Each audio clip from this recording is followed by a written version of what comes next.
First question. How do you know when it's time to walk away? This is a tough one. Obviously, every circumstance, every situation is different. But so you can only speak to like, what is the person feeling inside that could be consistent through totally different situations?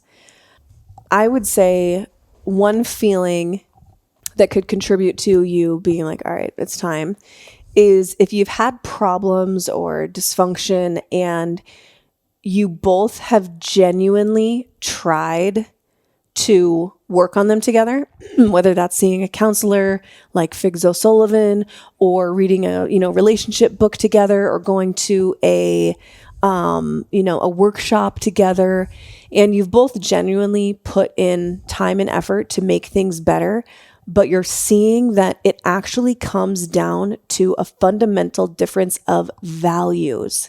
What's important to you. So like if you keep running into conversations, arguments, fights, dumb example, but I think this is real for people.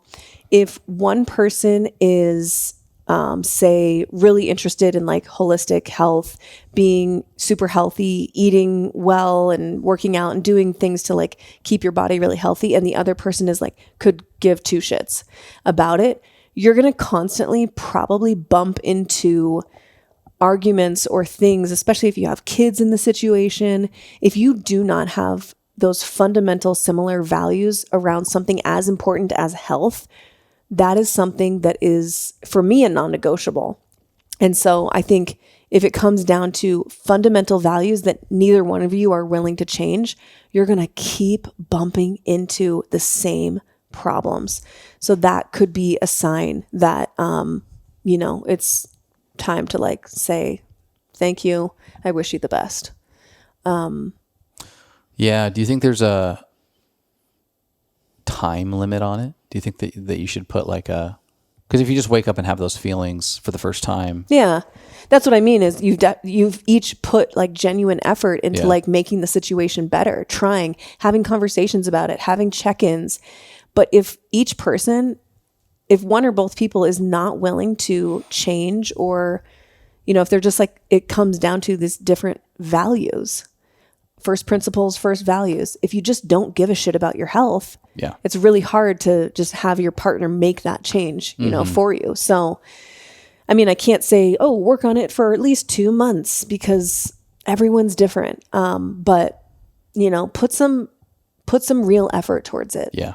Yeah. What about you? When you hear that question, what comes to mind? I'm going to assume that the framing of this is around a relationship that you've been in for a little while, and that it's not just like, the second date, because, if you don't feel great on the second date, don't keep doing that. Right. Get out of there. Sounds like a committed relationship. And so we talk about this idea a lot, but for a committed relationship, it's really important to either directly align on, or at least have a pretty good indirect understanding that both of you are on a path together, that relationship has what we learned from Jason Picard as the high dream, which is like the potential, the best potential for this relationship, and the way that it acts when it's at its best. And you really define that, and you can clearly pinpoint it, and you can look back on, say, this was a moment when we were at the high dream of our relationship. Look, we're on the path of our high dream because look at all the things that are manifesting in our life.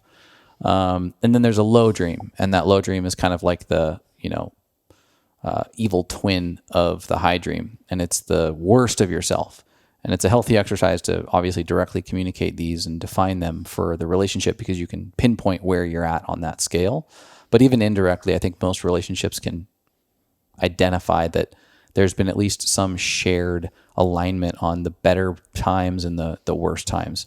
And if you're finding yourself where your paths seem to be going in completely different directions, and that your definitions for high and low dreams start to be quite different, like, red flags would be like, dude guy just said he had the best weekend of, his life with you, and you were like, oh my God, I felt icky all weekend. I felt like we were not connected. I did not have fun. You picked up on 0% of the signals that I was giving you that I was miserable. That's a clear sign that your high dream definition has totally shifted and totally changed. And then I think that, so that's part one to me, is that there's some consistent, repetitive differences in the way that you're perceiving the status and the health of the relationship. They've been communicated and they're continuing to not mend in any way. I think that's evidence enough, very high level, that it's time to, think about moving on. Yeah. And then the only other thing that I would say in addition to that would be, are you self-sabotaging? Are you making yourself a victim?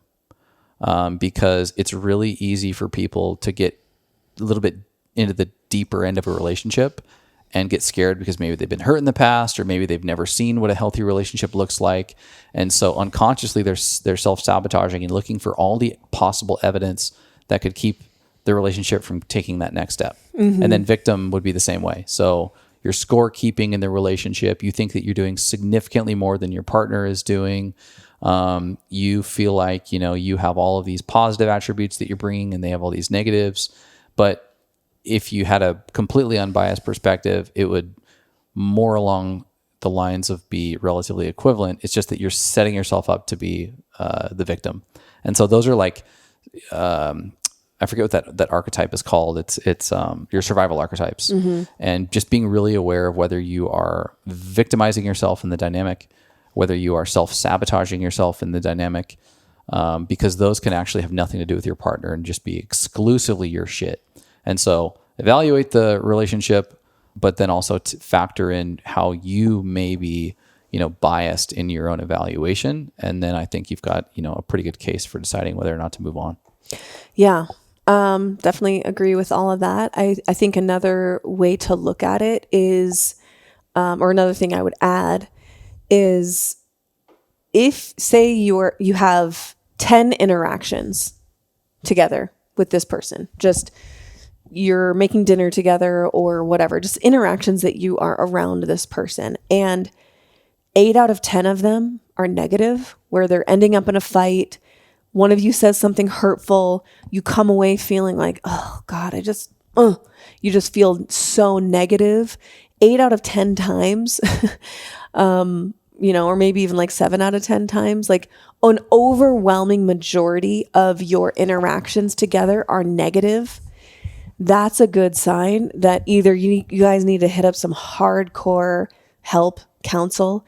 But if you've already tried that or already presented that to your partner and they're not interested, that's good information for you to move on. And, piggybacking on that, adding another point to this question, if you are having some dysfunction, or if you're just not as happy as you were in the past, or your things are not going well, and you do present to your partner, hey, I'd like to really invest in our relationship a little bit more, and your partner, and you do it in a loving way, not pointing the finger and saying like, this sucks, I hate being with you, we need help. Like, that's very different than saying like, I want to experience an epic relationship with you, and I'm willing to put in more effort and time and energy into experiencing that with you.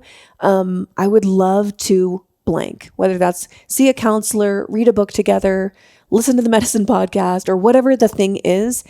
If you're putting it out there and they are shutting down every idea that you have and just absolutely not interested in working on the relationship with you, that is absolutely enough grounds for me to say we clearly have different values. Yeah. And I'm not here for this. So like, yeah, for sure. So I think that's if you definitely communicate, this is super, super important to me at a very, very fundamental level, and your significant other is like, well, not to me, or I'm not interested. Yes, I agree. I think that the person needs to relay in a loving way how important, and that, not necessarily give an ultimatum, but like, this is a fundamental value of mine, being with a partner that wants to work on things together. So I think you can do it in a loving way. Thank you so much for listening. If you enjoyed that, check out right over here for some more fun clips. Oh, and you're going to want to subscribe. Bye.